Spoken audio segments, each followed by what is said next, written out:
Okay, I have my very weird lighting setup, and my phone is currently balanced on a candle holder, and I want to talk about Dune.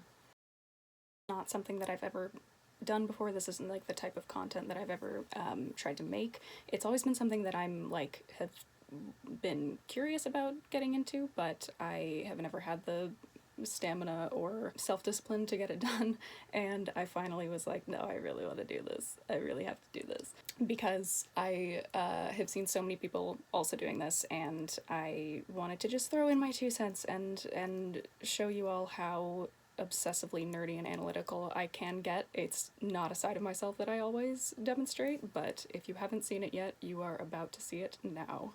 I really want to talk about the Dune trailer because I am obsessed and need to get my thoughts out of my head. I'm really curious to see how much of what I'm about to theorize about does turn out to be right and what turns out to be totally wrong. There have been some things actually that like just little tiny details about this movie that I have guessed beforehand, like months ago, that I was sort of thinking maybe could be the case and didn't seem likely, but then more recently it seems like some of those things are in fact coming true in some way, shape, or form. So I don't know. I'm not saying that everything that I guess turns out to be correct, because that's not true, but sometimes I am good at predicting. It's happened before, it may happen again, and I'm curious. This is gonna be a long video, and I'm gonna get into as much as I can possibly get into. I also want to make this as non-spoilery as possible. Some of these guesses end up being true, then potential spoilers ahead, but it's all my own personal speculation, and I'm not going to be going through anything that is not like public knowledge already, or that hasn't that isn't very easily available for people to find out about this movie, that are things that are happen in the books that are big things that I need to mention, but I will try to do so in a way as much as possible. With all that said, let's get analyzing. So the trailer starts with the scene that I actually think I'm going to talk about the most in this entire discussion, and that is Paul and Chani in a tent discussing names for a potential child of theirs. There is a lot that this could imply. There are many more things I think that this scene could imply that I've seen discussion points talking about like one thing or another, but I've never seen someone go into like all the various possibilities here, because I think there's actually a lot more than what people are maybe seeing on the surface here. To me, this is very clearly a flashback. I think they're in a tent here. They're not in the residence in the city, which is probably where they would be if this was during the timeline of this film. They also both look quite a bit younger, less beat up than when we later see them in this very trailer, and also than they did at the end of the second movie. I've seen a few people interpret this as a scene claiming that they get back together early on in the film. I do not think that that is what's happening here. We know, and I'm going to come back to this later, but we know from this trailer that there's going to be some footage from guessing right after where the second movie left off, or shortly after that, before we get the time jump to 17 years later. However, I can't see this being part of that portion of the movie. Technically, like, you could argue that they would somehow have gotten back together very shortly after the in-universe end of part 2, but narrative-wise, I can't see that making any sense. Chani's ending in the second film was very clear cut. I don't think that rift between these two characters is going to be just immediately solved like that. I also don't think that they would have time for this to happen. Like, I think part 2 ended with them just like going off to war essentially. There wouldn't really be time for them to have this sweet moment in a tent somewhere, even if they somehow had ended up back together and reconciled right away. They would not, there wouldn't be any time for this. They were also both pretty beat up then, too. Like, they'd both just been fighting in a war, and Paul had just had the duel they look way too clean here for that to be the case, for it to have come after those scenes. Immediately I saw this and thought it was a flashback, but the more I thought about it, the more I realized there is another option here, and this could actually be a vision or a dream of like an alternate timeline where they had stayed together, where Paul never started the war, none of that end of Dune Part 2 happened. Everything is a lot happier and light between these two characters. I am actually leaning more towards that as a possibility, of this scene never have happened at all in real life, and that this is sort of an idyllic vision or imagination of his. I want to talk about Chani specifically in this moment a little bit. There's something about this scene that just does not feel quite like how her character has been demonstrated to us in the rest of the series so far. Again, appearance-wise, she comes across as very, like, pristine here. Her hair is very loose. She's wearing the scarf that she wore in the second movie. But this whole conversation, and it just feels a little too idyllic for the two of them, and especially for her. I don't know if this is something that would happen between them. I'm not saying they couldn't have, like, softer moments in their dynamic. I definitely think they could have, and they did. It just doesn't quite feel like the relationship dynamic that we have seen of these two so far, especially on her part here. Even just the detail of her wanting to name her son after Paul's father is odd to me. I can't see character-wise that really making a lot of sense. I'm not saying it's impossible. Again, there's many possibilities here for what this scene could be and where and when it could take place. I don't know, like, why she would want to give her child that name is interesting. And to me it's just a little detail that once again makes me wonder if this is not real. And all this much sort of softer version of her feels more in line with the way we have seen her in Paul's visions way back in the first movie. There were a lot of scenes where she had this very kind of ethereal appearance to her, and she was sort of sinister and mysterious. And that's not quite the case here, but it's like almost that. The way that she was depicted in those visions is very counter to how she ended up being in real life, when we were finally introduced to her character. So I don't know, it's just interesting to me. I am leaning more towards this being a vision. It could be a flashback. This could have actually happened.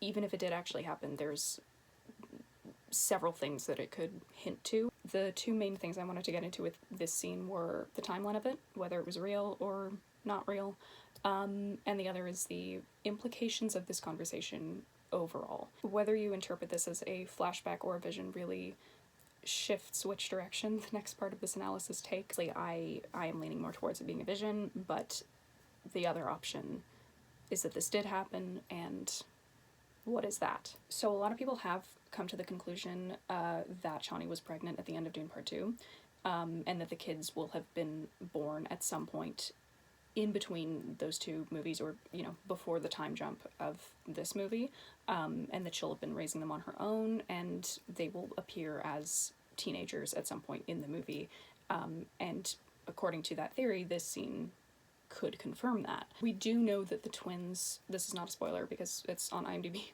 the twins are going to be incorporated into the film because the actors for them have been cast. I will say it's a possibility. It's definitely a possibility. The implications that not only was she pregnant when everything went down at the end of the last movie, but also they both knew she was pregnant. That is juicy. That is crazy. But I'm still, as much as I think that would be a really interesting and very easy to interpretation of this, I'm still a little bit skeptical. Thing is, even if this is a flashback of a real conversation that really did happen between them at some point, technically this doesn't necessarily mean they're talking about a real baby that she is actually pregnant with in this scene, because we don't see the full context. The wider scene, we don't know what it is. It could be anything. They've only shown us this very short moment of it in the trailer. It could very easily be that they were discussing possibilities for their lives after the war ends. If the war ends, what will their lives be like? Will they live together? Will they have kids? What will their kids' names be? Etc. And this could come from a conversation like that. Again, we do not have the full scene. We don't know the full context. This could be either one of those possibilities. All in all, it really depends on how you interpret this opening moment of the trailer. You know, is this a flashback or is it a vision that never happened? If it's a vision, how far will Paul's visions of this alternate life go? And if it's a flashback, does the full scene relate to an actual pregnancy they're discussing or a hypothetical one? Depending on how you take it, there's pretty varied implications there, and I think they're all kind of equally possible. Again, I lean more towards the it's not real and nothing is real, you never know what's real stake in things, but it could go either way. It could go any number of ways. I have a hunch, and I could be wrong, obviously, but I just have a feeling that a lot of the marketing surrounding them has been very intentionally misleading. I think the obvious conclusion to come to watching a scene like this is that they knew they're gonna have kids, the kids will be born at some point in the interim between the two movies, and then after the time jump we'll see them as young adults and they will be part of the story in a big way. I just feel like because it's such an easy conclusion to come to, that might mean it's not as straightforward as it appears to be. I think there's a lot in this trailer that is intentionally done in a way that would make people believe certain things that maybe aren't true. Maybe. Because the thing is, it was announced very publicly that they had cast actors to play the twins months ago, like when they first started filming the movie. It wasn't like a leaked thing or something. It wasn't anything that got found out sneakily. It was very widely stated. They're on IMDb. Again, it's not hard to find this information. But then, other than that, we haven't seen anything at all regarding how large their roles will be in the movie. They're not on the posters. They're not in the trailer. Technically, they might sneakily be in the trailer, but I'll get to that in a second. They're not obviously in the trailer. They're actually not even listed in the cast list at the end of this trailer, even though we know they're in it. Like, it's not a secret, so it feels odd to me that it's sort of like they're trying to keep it a secret, even though it's not a secret. And obviously, if they had a large role, it makes sense to not reveal how that it was a large role, because it's not that way in the books, and so maybe they'd want to keep that a little bit secretive. But if that's the case, I don't know why they would have announced their casting so far in advance.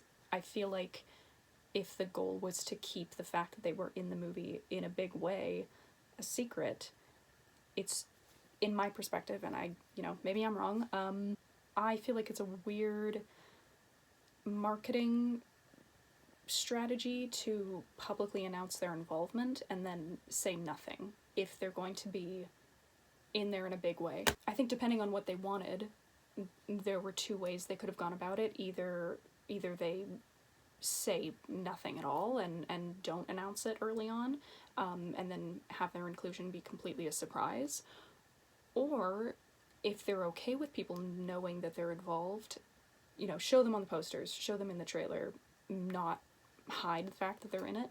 Not hiding the fact that they're in it, but then also hiding the fact that they're in it, or hiding how they're in it, it's interesting to me. By announcing that casting, a lot of people jump to the conclusion that they would be in it in a big way, because that, it makes sense to announce the casting if they're going to be in it in a big way. By not saying anything else afterwards, makes me wonder if they're not involved in the way that people maybe think they are. A lot of people also think that the switch from a 12-year time jump that was in the book to a 17-year time jump is because of the twins, because the actors they cast are, like, I think they're around 19 or 20 years old. I'm not actually sure exactly how old they are, but I don't know. They could have cast, young teens to play 12. I don't know why that specific time jump doesn't mean anything about them specifically, I don't think. I actually wonder, personally, if the extended time jump is because of Anya Taylor-Joy, because they have her playing Alia, and I think she can pull off, like, a Hollywood 17, right? But there's no way they could make her look like a 12-year-old. I feel like it's that casting specifically that made them want to do a longer timeline jump. That's my personal theory. I don't think it's because of the twins. I think it will actually be closer to what the book does than people think. I think Paul will have multiple visions throughout the film of this alternate timeline, where he and Chani stayed together, where the war never happened, where everything was fine, and they, raised one or both, depending on what he sees, of their children together, had a happy family, etc. I think the scene at the beginning of this trailer is from one of those visions. I think that the majority of the kids' appearances in the film will be from those subsequent visions, only for them to actually be born at the end of the movie, which is what happens in the books.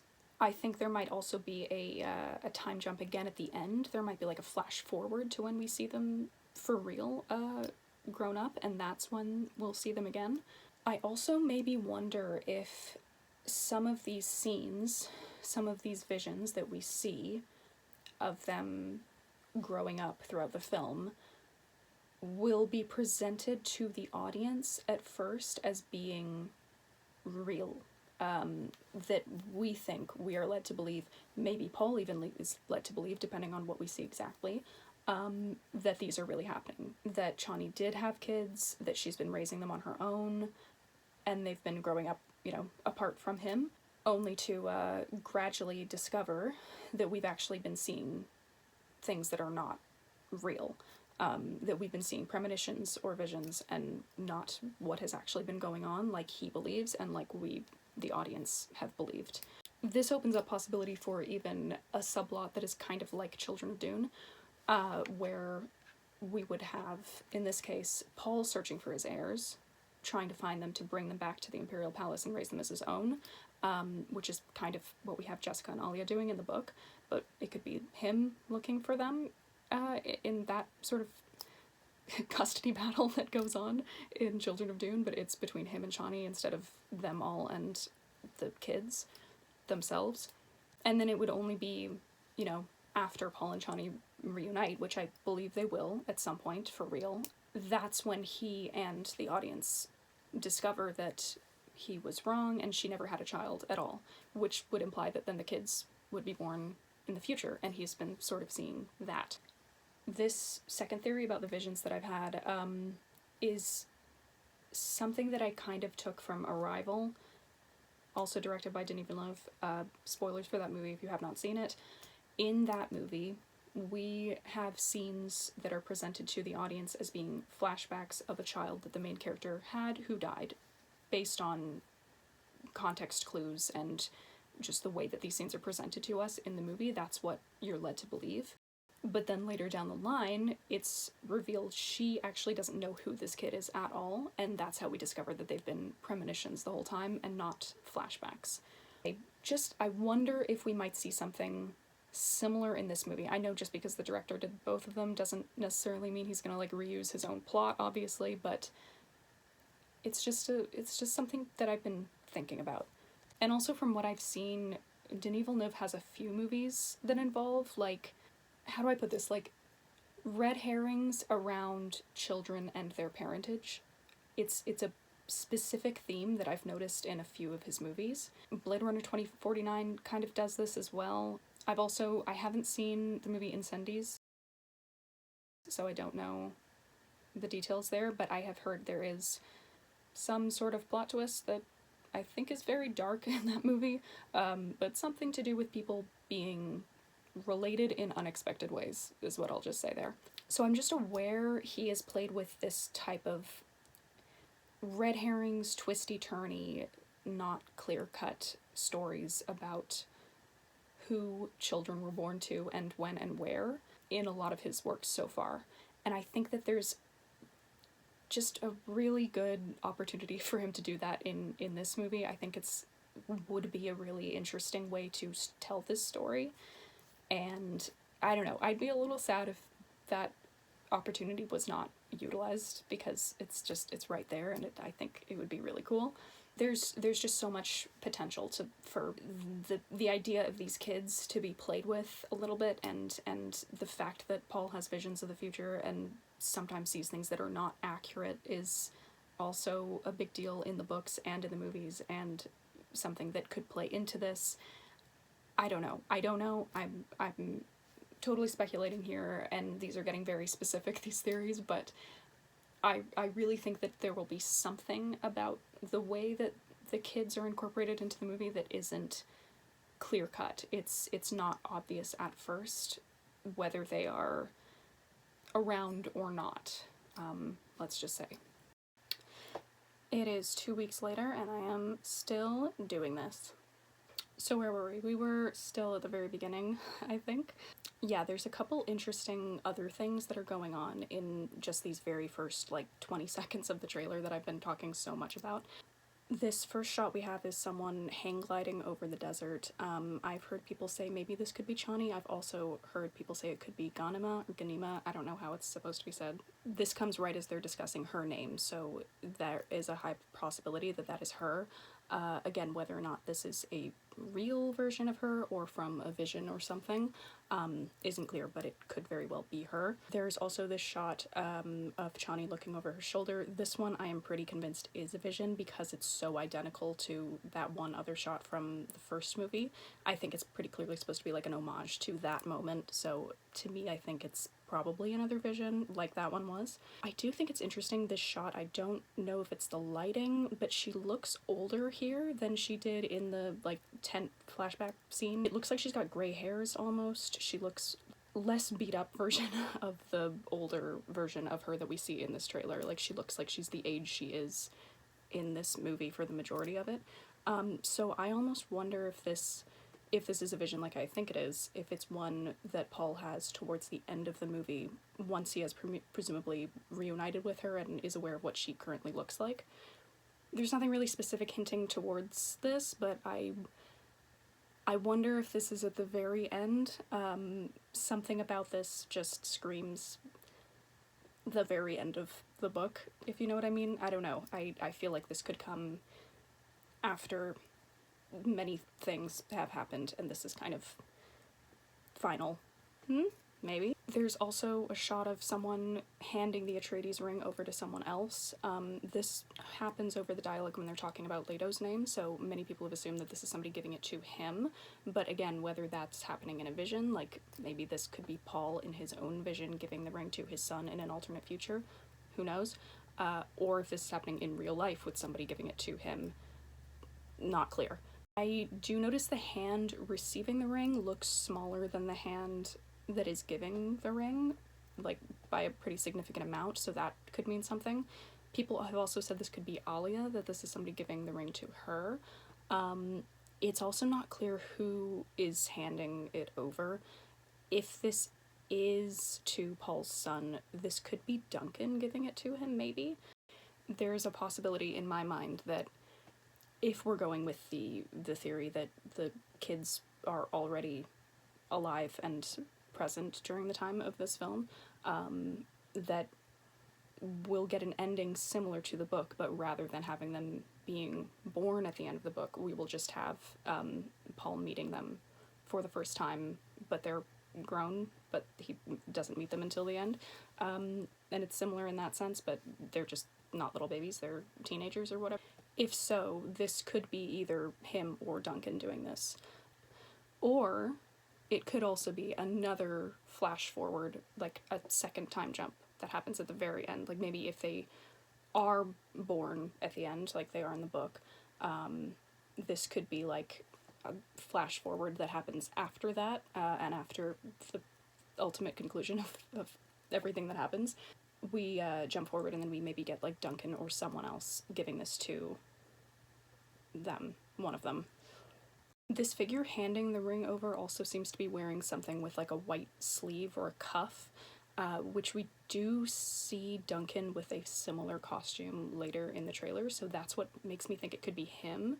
Also, I know Jason Momoa is a very large person with presumably pretty big hands, so I imagine the hand size difference would make sense if it was him. There's also what looks like sort of a chain or a strand of beads around this person's wrist. I don't know what that's about, and it's sort of hard to make out in this shot here, but I don't know, costume details. The other thing that they are cutting between at this very beginning, this is actually the first shot that we see at the very opening of this trailer, is these close-up shots of Paul with his shaved head. I thought at first that this was a scene of him actually shaving his head, but it could maybe not be on many other after many other views.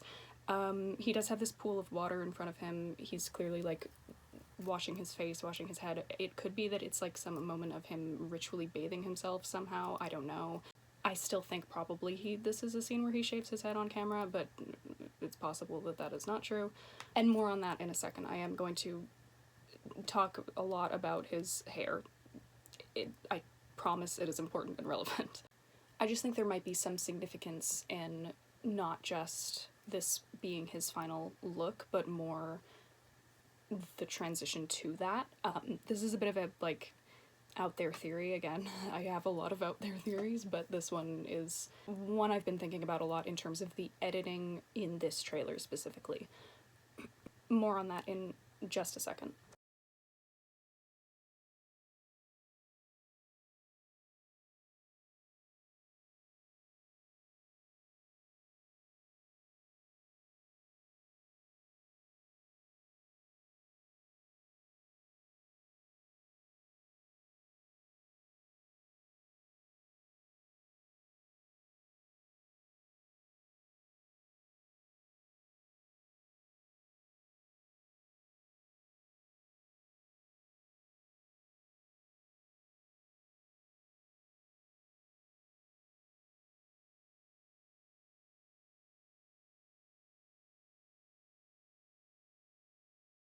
One detail that I did notice on watching a little closer is he's not wearing the ring in these shots.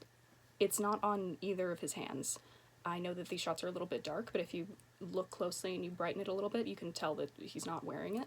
And I bring that up because the moments where previously he has either put it on or taken it off have been really significant, and having him remove it at any point in his arc in this movie, given all that it represents, I feel would be very significant. So at whatever point this scene comes about in the story, I just think it's interesting that he doesn't seem to be wearing it here. After all that, we also get these shots of the soldiers jumping out of an aircraft here. This, I think, is from that opening scene that some people got to watch at the convention that I did not get to watch. They, in the IMAX trailer that also released a little after this, there were some shots of these weird rectangular ships that have a similar kind of opening at the front, and I think that's also what's happening here. I think these are the same people, probably the same scene. Then we have this shot of Paul leading a battle. He has hair, first off, so to me this means this is pre-time jump and probably early on in the film as well. This means we do, in fact, get scenes of the war, which I had been guessing for a very long time, and some people did not agree with me. Some people did, but I did see a lot of opinions like, no, they're gonna skip it, they're gonna do it in a montage, they're gonna have, like, narration explaining what happened. I was like, I don't think so. I think we're gonna see some of the ugly bits of all that. Which I think is a good choice, because a thing that sort of bothered me in the second book is that we are supposed to understand that all these really terrible things have happened and that, like, Paul is this evil dictator now, but we don't really see the details of how impactful all of that was, and how brutal all of that was. Like, we hear death tolls and things, and we hear vague bits of what happened, but I feel like there isn't a fleshed out enough concept of what that whole war situation was really like. And I just think that for a movie, having it be more grounded in something that we can see and hear and experience will make that trajectory of his character feel so much more earned. We see that trajectory, and we're not just, like, told about it in retrospect. Terrifying. I want it to be a little bit terrifying. This also does not look like Arrakis. In the books, I don't know if Paul ever leaves. I could be wrong, I could be misremembering this, but I seem to remember it's implied that he was involved in the fighting, but that he never went off-world, and he hadn't left Arrakis since he first came there. If I'm remembering correctly, this would be a bit of a departure from the book to have him go somewhere else, but I don't care, I don't mind.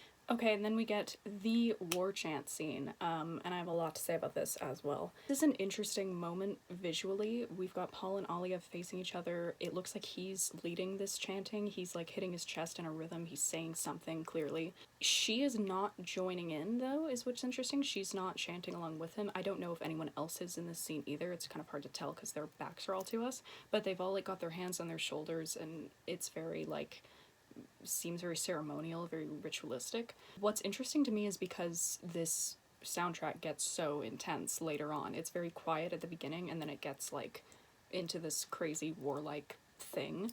And I would guess that that's some kind of hype people up for a battle kind of a scene, but this really doesn't look like what that would be. Like, I don't know, and again, I have no idea. It could make perfect sense in the final movie. It probably does, but this is clearly like after all the war has ended. Like Alia has grown up, so this is after the time jump. So I don't know what kind of a battle they would be going into that they would need something like this to like hype them into. And again, maybe there's some other context to it that it gets that intense for that reason. But I actually have a different speculation on the dichotomy between the first part of this chant and the second part, because there really are two distinct halves to it. There's the quieter, sort of more ceremonial sounding at the beginning, and then halfway through it's a lot more like sounds like a kind of a battle cry situation. And in between there's a very distinct audio cut. There's a moment of silence in between where I think it's Paul and Jessica talking, and it cuts the audio of that. So because of that, I wonder if it's actually two separate moments from the movie, like two separate scenes of this war chant being performed, that they've comped together in the trailer. In which case, I think this could be the beginning. Like, this might be what we hear close to off the top of the trailer, where it's quieter, it's more ceremonial, and then at some point in the movie, in a different scene, we get the louder, more intense, crazy version that's played at the end of the trailer. Two other very small details here. One, I think it's interesting that everyone is touching each other. Like, it, or that's what it looks like to me. It looks like people have their hands on each other's shoulders, which is fascinating to me because there was this sort of recurring theme in part 2 of people physically interacting with Paul less as the story goes along. Towards the end of the movie, you know, famously there's that scene of him going through the crowd and like people are backing away from him, and everyone that he gets close to, people step back. So this is so interesting, the thought that everyone is like close to him and physically touching him. It just seems like an oddly intimate moment, this whatever is going on here, whether this is like a blessing or a ceremony or what this is. Also, another costume detail, I'm really liking what little we've seen of the costumes in this trailer. I'm so excited. Here, I don't think he's wearing a still suit. It doesn't, he could be underneath whatever this coat is, but it doesn't look like it. But yeah, he has this high collar coat that has some kind of a symbol like on the back of the collar. It's just cut off here so you can't really see it, but there's like a gold symbol there, and I'm curious as to what that is. And then I think this is like a yellow cape or cloak that he's got draped over his shoulder. I don't know. I'm not, there's no like theory about that. I just like pointing out costume things. There's a shot of this like skeletal hand lying in the muck after a battle. I think this is probably the same scene that we saw them walking through the battle earlier. This looks like the same location, probably the same scene. Then there's this big ship floating shooting thing that is shooting artillery down at an army on the ground. I think this is another shot from that opening sequence that people have talked about and described. People who got to see it have given descriptions of it online, and I think that this was a moment that they spoke to was being from that scene. Then there's this shot of a ship leaving a planet. Looks like it's going onto a highliner. I think this planet in the background is probably either Caladan or Wallach 9, I don't know pronunciation. Maybe this is like Paul leaving to after he's left Jessica there. More on that in a second. Or maybe this is after the conspiracy meeting. This is possibly Irulan or the Reverend Mother or Edric or Skytail, any combination of them. Yeah, I'm not sure. I just noticed it's like a very kind of blue and white looking planet in the background, so that's why I assume one of those two locations. Then we have these shots of Paul and Jessica on Caladan. I'm presuming that that's where this is because of a couple things. It looks like they're in front of a fire, and I don't recall there being any sort of a fireplace area like this on Arrakis. Also, there was like a deleted scene from the first movie where there's a big fireplace and there's a scene between them standing in front of this big fireplace and talking or walking in front of it, and I think this is probably the same location, or supposed to be. Also, Paul has hair again, so probably this is pre-time jump.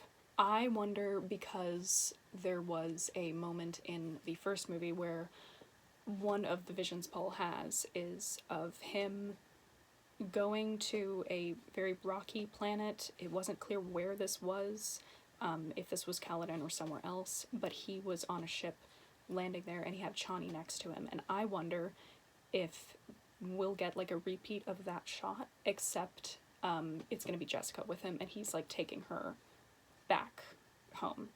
He also seems to be wearing the same like uniform that he was wearing in the first movie, so that we've only ever seen on this planet, so that's why I assume this is where we are and this is what's going on. But then we get a shot of Irulan and probably some other Bene Gesserit. Probably one is the Reverend Mother. I'm guessing one of these is also Margot Fenring, maybe, because Leo Seydoux is rumored to be back for this one. So maybe she's involved here. I can't imagine where else she would be involved, so I'm guessing it could be this moment. Obviously she could be elsewhere too, but it would make sense for her to maybe be here. So I'm thinking this is probably the conspiracy scene at the very beginning, that this is heading into that. Then we have a very bleached Robert Pattinson as Skytail. I am very excited to see what they do with this character, and had no clue what they were going to do with him appearance-wise, so seeing this being his look is like so funny to me because it's bleached Robert Pattinson, but also I'm so here for it. I think this is a pretty cool look. And I think this has to be Edric in the back, in the tank. I've seen people claim that this is Duncan. It is not Duncan. You can see, first off, there's like an orange-red glow from inside the tank. I'm so sure that has to be him. Also, why would Duncan need to be transported like this? Like, I could see maybe if that was how they presented him at the very beginning when he first, like, came out of the thing that they grew him in, but this doesn't look like it's that scene. You've got like palm trees in the background and these guards whose costumes look very similar to Paul's guards that we see later, so I think this is Arrakis. And in that case, at this point in the story, he can walk. He's a regular guy, he's just also a creepy clone, but he's not floating around in a tank. There's no need for him to be there. So it's Edric. It has to be Edric. I also have no idea what scene this could be where we would have an presumably not shapeshifted Skytail and Edric, and again what looks like one of Paul or Alia's guards on Arrakis. I don't know what they're doing here. Yeah, this is interesting to me. It's I don't remember a scene like this in the book. Maybe I'm wrong, maybe I'm misremembering, and I'm curious as to what could be going on here. These next shots I find confusing and very exciting. We have these figures floating around in between these like Jenga looking buildings. I think this shot of Alia is also from the same sequence. It looks to be the same lighting and the same kind of architecture. There's also this shot of Paul looking around a corner. It looks almost like he's in disguise here. He's got most of his face covered. Appears to be alone too, but obviously the other people that are in this scene might also be with him, and this is just a close-up, but it kind of gives the vibe that he's like sneaking around. I have a suspicion, and it's not too hard of a conclusion to come to, so I'm not trying to sound like I'm special for having this suspicion, but I haven't yet heard much discussion going on about this scene in particular. I think this is, being as no spoilers as possible, I think this is the scene where Paul and his guards visit the veteran quarters for information. That's what I'm gonna describe that as. This is the scene prior to a very important scene. That's what I think is happening here. My only qualm then is, why is Alia with them? Does she go with them in this adaptation? Maybe. I can't think why that, like, what would motivate her to do that, or what would motivate the story to have her do that, unless this is afterwards, unless, we have Paul going there and things happen. And then after the fact, her and a bunch of other, guards go out and they go to find them and see what happened, because clearly they would know something happened. But I do really think that these shots are in that location, and are connected to that big scene. Okay, and then there's another battle scene with these samurai-looking soldiers that a lot of people have brought up. I could be wrong, but I think this might be different from the battle scene that we saw earlier, that I think is at the very beginning of the movie in those first 7 minutes that were shown. I think this might be a separate battle scene, a separate location. Could be wrong about that, because it is raining here and it's raining in the other place. So maybe it's the same battle, but I don't think it's the same scene at the very least. It looks like it's lit very differently. It looks like it's a different time of day. This also appears to be Stilgar who kills the guy at the very end, but I wonder, I'm on the fence about this. This person here with the knife at the beginning, could that be Paul? It looks like that shot of his hand with the knife from the duel in part 2. I don't know if that's relevant, but this almost looks like the way that the camera is following him, that this is him. And then, in the trailer they've edited it to, this appears to be the same character, but obviously this is Stilgar, but maybe it's both of them in appearing in this scene. Maybe. Then we have Alia in her crazy jellyfish dress on this parapet. I guess this is, like, probably outside her temple. No notes, iconic. Then there's a shot of these people being rained on. I'm imagining this is the same scene. This appears to be, like, her disciples in their orange robes. They look very kind of Buddhist monk-ish. My question is it actually raining here? Like, has the terraforming that they've mentioned in the first 2 films and in the books that starts becoming more of a thing and a bit of an issue, has that gone far enough by this point in the movie to actually affect the climate and to the point where we're getting rain on Arrakis? Or is this some kind of, like, water ritual where they're, like, spraying them with water as, like, a display of, look how much water we have, look how much wealth we have, we're just gonna shower it down on you? It's that sort of thing. That's what I initially thought of when I saw this, because it looks like there's sun also. It looks like it's sunny out, as well as them being watered. But it very well could actually be raining at this point, in the development of what's going on climate-wise, so unclear. Then there's a shot of these soldiers in battle, and I think this is more of that scene that was described at the very beginning of the film, on that very intense battle scene that people were talking about. And I think this is the same scene as the big shooty floaty thing that we saw before. I am really interested in this shot in particular because the camera follows this particular group that's carrying something between them. I don't know. There could be other things that this is, but I can't think of anything that this item could be that they're focusing so much on other than the weapon. Right?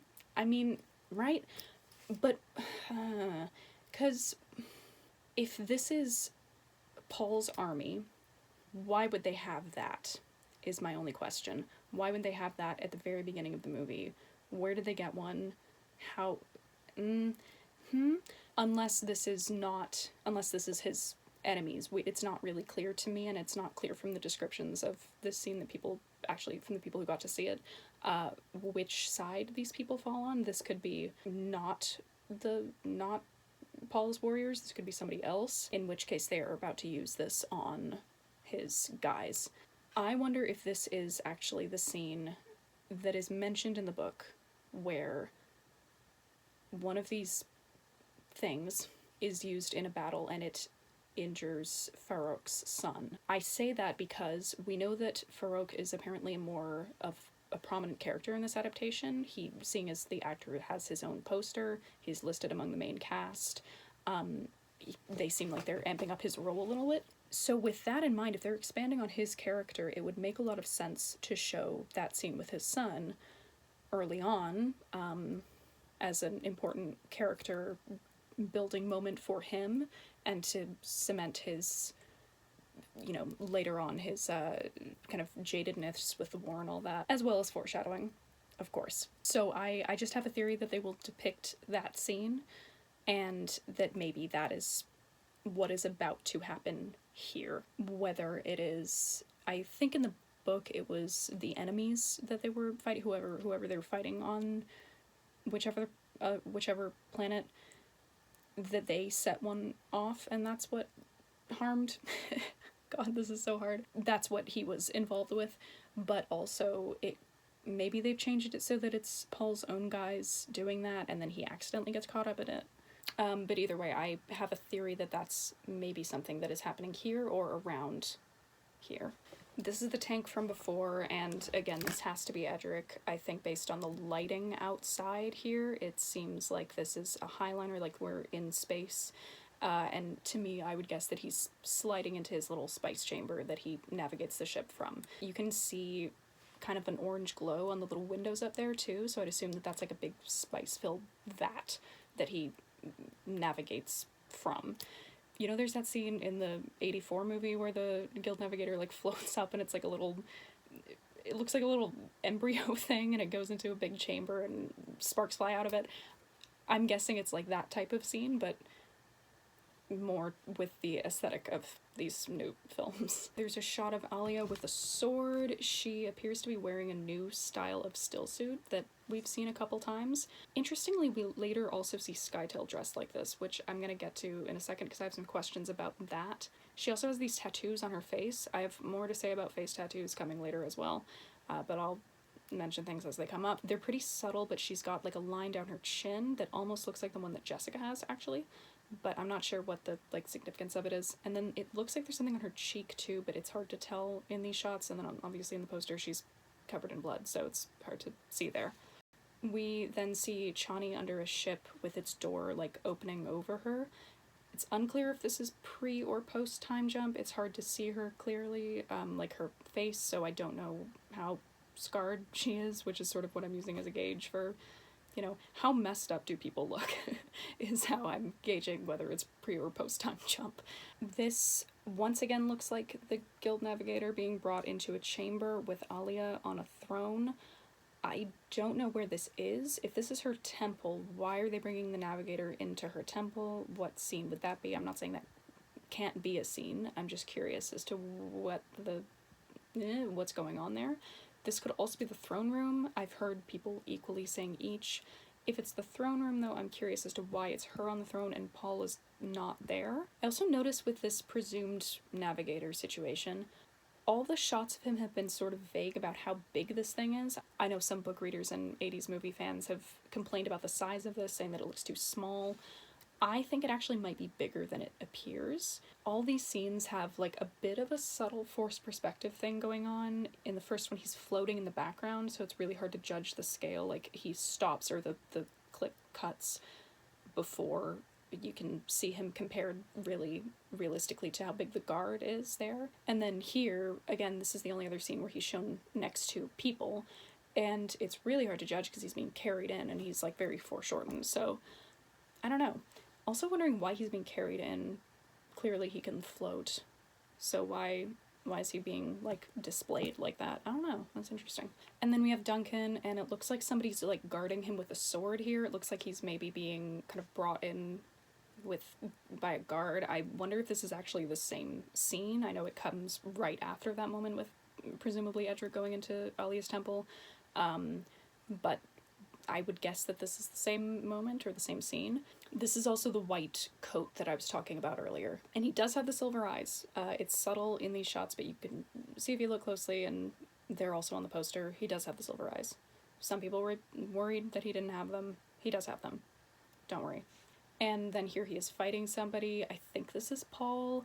I wasn't sold at first. People were saying it was him and I wasn't sure, but I think this is actually him upon looking closer. I think there's a scene in the book where they like spar together, so that's maybe what we're seeing here. Also, this round door in the background, I wonder if that's the same one we see Alia in front of earlier. Maybe not, because I think that's like her temple, and I don't think that's where this is taking place. It could be just a similar one. Hello, I am back for a third separate day of doing this. Then there's this other shot of Irulan. She's in front of this other round door. I don't think that's the same one. I just think it's there's gonna be a lot of round doors in this movie, I guess. Yeah, this one looks a lot smaller, and it's like slowly closing behind her. This is a bit of a stretch, but when I was watching this, I was reminded of the moon door in Game of Thrones. You know, like in the Eyrie, they've got the door on the floor that they throw people out of, and it like opens and closes and it looks like a moon. And then that made me think, oh, it looks, the way that this door is moving behind her, it looks like a moon cycle, and that is sort of a thing in the book. There is like a lot of moon symbolism, if you know what I mean. So I don't know if that's on purpose. I would love it if it was on purpose. I hope it is on purpose. There's another shot of Skytil with a bunch of Fremen. I don't know what's going on here.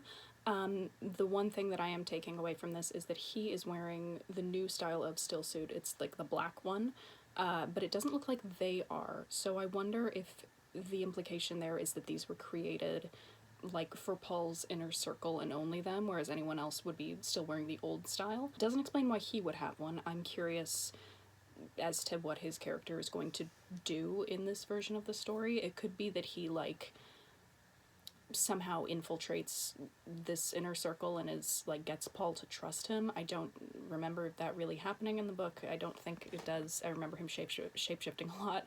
I need to reread the book, but I swear I've read it. But they could have something like that where he really ends up being almost a trustworthy character. Then we get these shots of Chani. To me, this looks like she's about to jump on a worm. Maybe she's not doing that, but this looks like somebody about to do something very active and jumping on worm-like.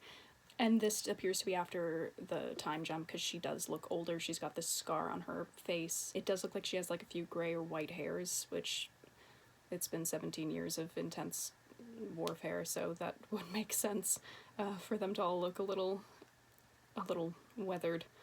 This is my chance to talk about her tattoos as well. I just wanted to bring this up because I think it's neat. These are actually not new. She's had them since the first movie, but they're just subtle on screen. They often look like they could be like smudges or something, but on the posters they're clearer, and in these shots from this trailer they look a lot like, I think they might have made them darker and more obvious in this movie. I'm not sure, but it does look like that here. The only talk I've heard about these is I've heard people speculate that these are like kill marks. Each one of these symbols that she's got would indicate how many enemies she's killed. That makes sense to me. I don't know if that's like a confirmed thing, or if it's just a theory, but I would go with that. And I bring this up because there's other tattoo talk that I want to mention even later. So, okay, now we get this moment that I can't imagine this is anything other than what we all think it is.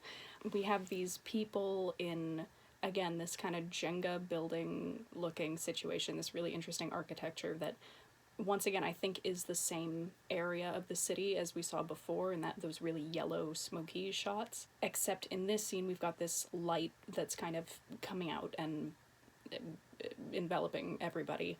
This looks like Paul in the middle. Even this like kind of bulkier silhouette that he's got lines up with the like disguise look that I mentioned earlier, where he's peeking around the corner, he's got like a hood over his head. I think that would tie in with what it looks like he's wearing here. Now, what's interesting is we do have a bunch of these guards with him, but I don't see Alia, and presumably she would be near him if she was in this scene, which previously when they showed those shots of the people in this area floating around, she was with them.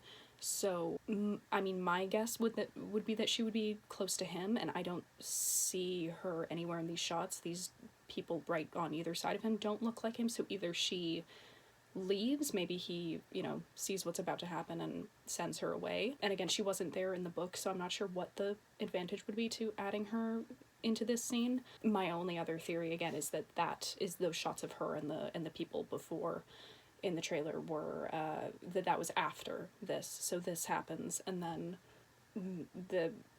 they go to figure out what went on. Do you want to talk a little bit about some kind of spoilery stuff in more detail?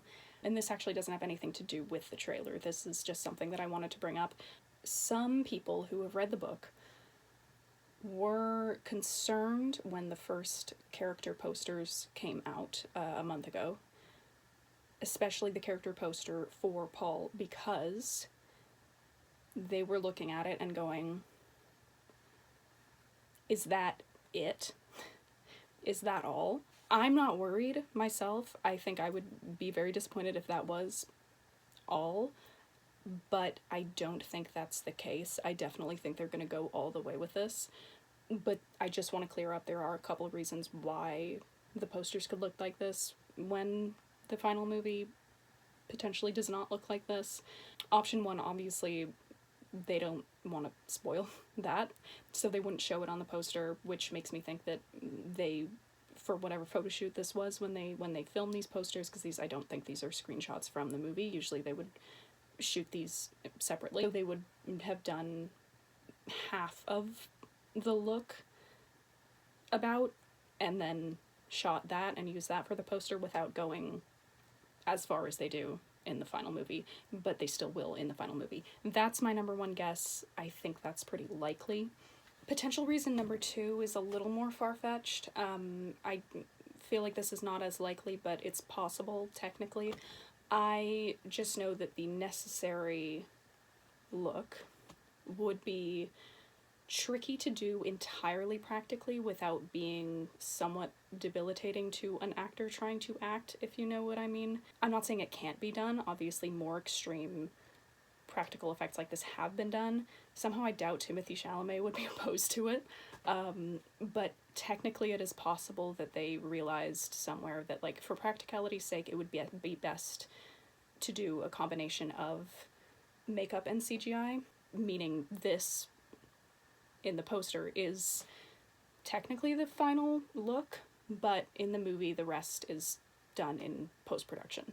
Option three, this is the even more far-fetched version, but this is just something I came up with as I was thinking about this and was like, oh, that would be really cinematically interesting, and potentially very unsettling and disturbing. It's gonna be that no matter what, but I think this would be like even more, it would be a departure from the book, but I wonder if it would happen in more gradual stages, so we don't see the full effect immediately, and we would get this, like, slow transformation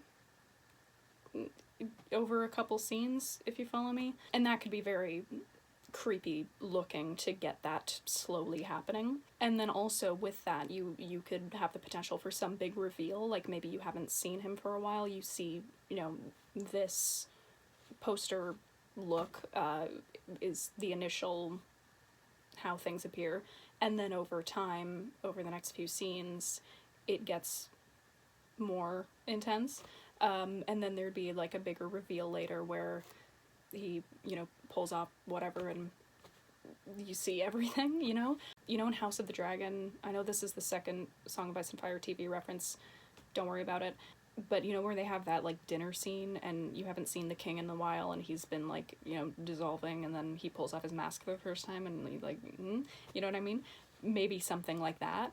All I'm saying is there's a lot of reasons why he could look this way on the poster, and it doesn't necessarily indicate that the movie won't go all the way. I still think they're going to go all the way. I just think there's a number of reasons why they wouldn't immediately show us that. And then we get, of course, the big stairs scene. In this, we see the insane sense of scale. We really get to see how massively Paul's influence has grown. This shot obviously mirrors the one from the second movie, but then it also looks a lot to me like Raban's introduction at the beginning of Dune Part 1, the Harkonnen comparisons are comparing. In this final close-up, which is the only, like, decent shot of Paul in his, what I assume is the appearance that he has for most of this film, this is the only time that we really see his face in the trailer, post-time jump, I'm assuming, maybe. Get to that in a second. He also has this crazy scar on his face, matching Chani's, which is interesting.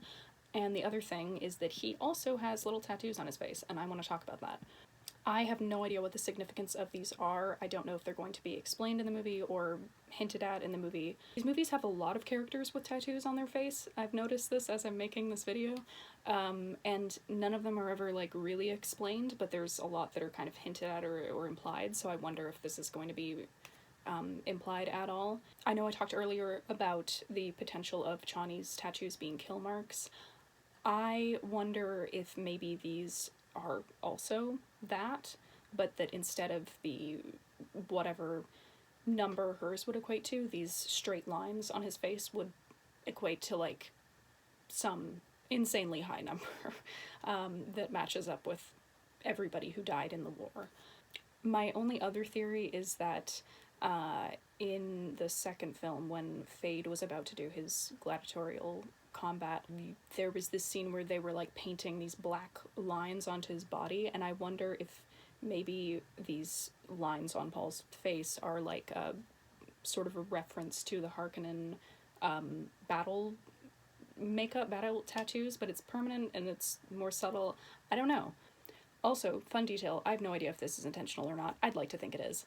But the E in the logo, this is so specific, in the logo for the movie that you see at the end, the letter E has 3 little lines going through it, and that kind of mimics the design that's on his cheek. I don't know, I think that's cool. I do wonder, I know I said that this could be post-time jump, but I actually wonder if this happens right before the time jump. And I say that because, A, he's got this crazy scar on his face, which looks like it probably could come from a battle. It looks recent. It doesn't look like an old scar. Second, it looks like he's not wearing the new black still suits. It looks like he's wearing the old one.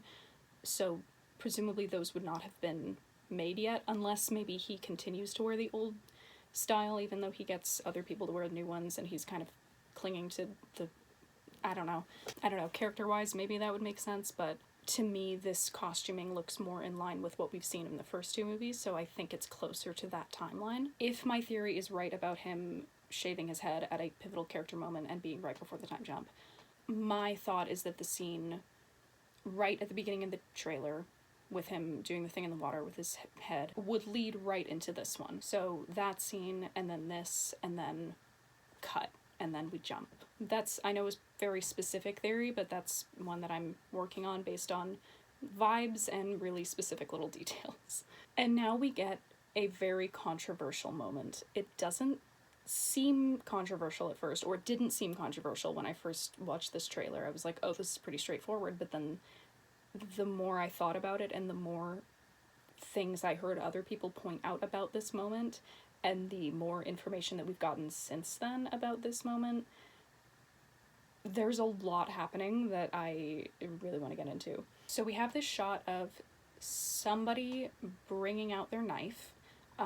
This person has a blue scarf wrapped around their wrist, and there's some kind of blue armor maybe on their side, or potentially this is something that they're, like, crouching behind, like it's a piece of hardware. This looks like it's on the back of a worm. Maybe it's like a seat thing, I don't know.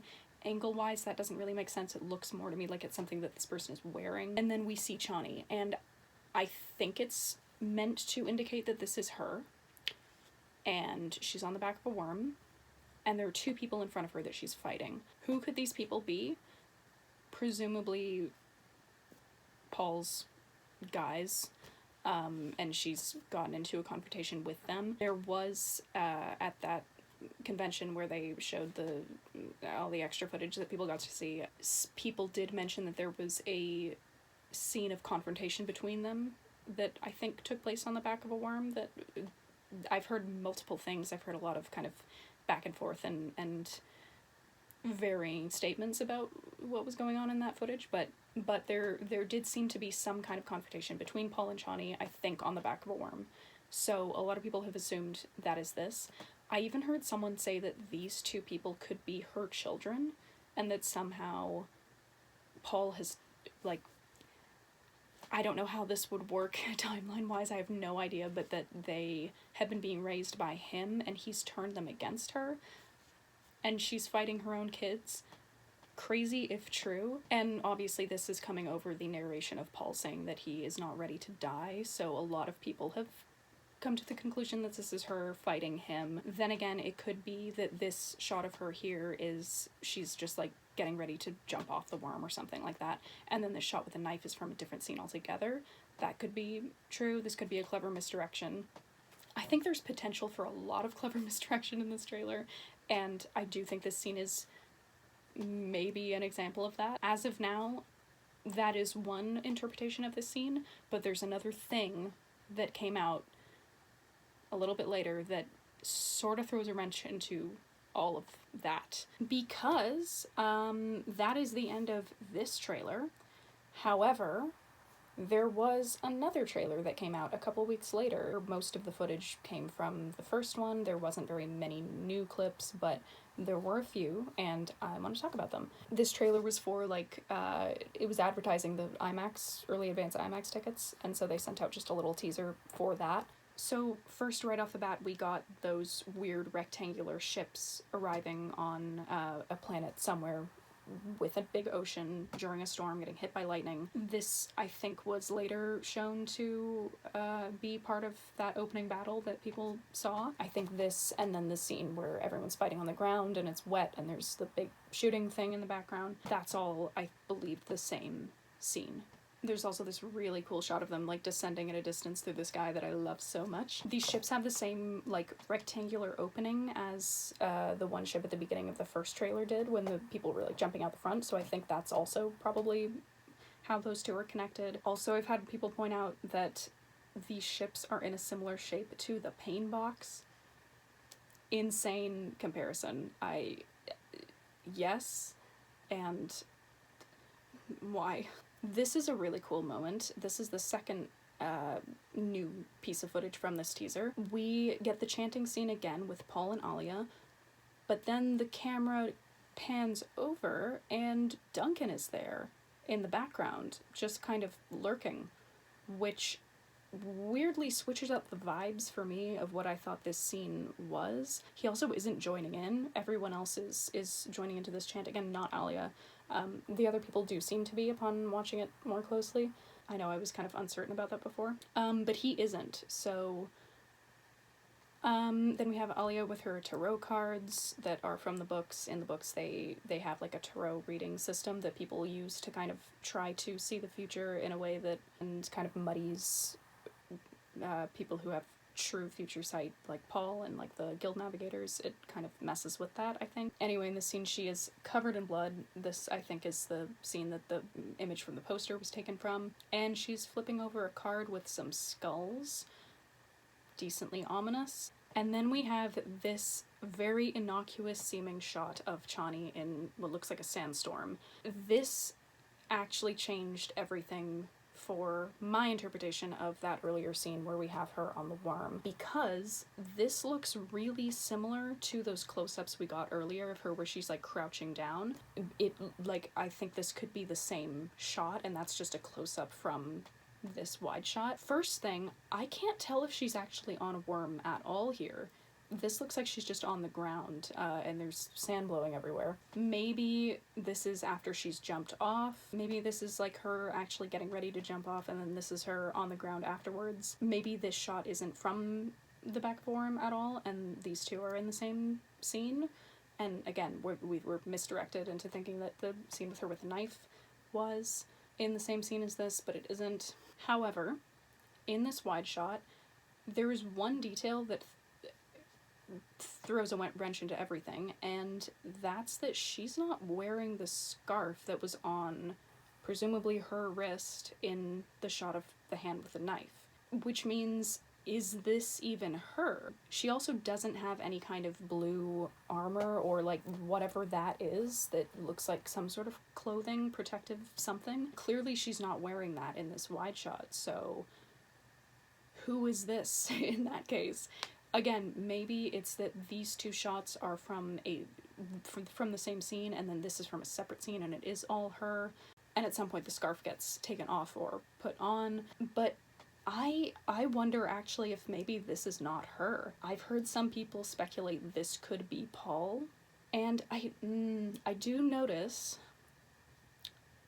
that there have been several instances in the first two movies of like reversing their characters. One of the most famous examples is in part one. Paul has the vision of him fighting, and he's like got the helmet on and the helmet comes off, and then in the second movie we see that and it's actually her. There's been a couple other like little things where their characters have been paralleled visually, so to have a trailer misdirect us into thinking something was a shot of Chani and then it's actually a shot of Paul would be in line with that reoccurring motif. I also, again, this blue thing is so confusing to me. If it's some kind of armor, it looks more like a lot more heavy duty than anything that others have been wearing so far, so maybe that would be something that Paul has access to that others do not. That makes sense as well. Maybe he wears this scarf on his wrist, again, as a reference to her and as a memorial to her, sort of, or not memorial, but a way of acknowledging her and them. But possibly it's even that he was aware this battle was going to take place and that he did that to sort of make himself stand out so that she would know who he was. I don't know. I really have been thinking about this, because either it is her, in which case who is she fighting, or it's not her, in which case who is it and who are they fighting? Because one of these two people could also be her, and then this could be Paul. Another piece of evidence as to this maybe being Paul is just a little cinematography detail. This shot of the hand going down with the knife is so similar to the one shot of him with the dagger during the duel at the end of the second movie. Like that, it's almost a direct parallel. And I know that these movies have a lot of visual parallels, and I notice visual parallels a lot, so it would not surprise me if that was supposed to be a callback to that. And again, it could be her because we've seen them switch places symbolically before, but having it be him, it tickles my brain. It tickles my brain. I'm also going to throw this out there. I know that I have talked about how I personally don't think that the kids will be present as like existing characters for most of the narrative. However, again, I could be very wrong, and if we're running with the theory that they are involved in most of the story, this could be one of the twins. And that is the end. That is all of the footage that has been publicly available for this movie so far. I have analyzed it to the best of my abilities, and I hope that I made some sense. I am really curious to see if any of my theories and guesses end up being correct. And if they're not correct, I really want to be surprised. I'm so curious to see how they do all this, and I have no doubt that it will blow my mind when it happens. And again, I've tried to present as many potentially contrasting theories as possible, knowing that they are potentially contrasting, and sometimes I have preferences, but in some things I really don't know what I believe, to be honest. So make up your own connections and contributions, and I would love to hear if anyone has their own theories, or if this video gave you any new theories potentially. I would love to hear that as well. Yeah, I hope this comes out before any new footage comes out, because I don't want to redo anything or add to anything. And I probably will be making another one of these when we get a second trailer. So, yeah. Bye-bye.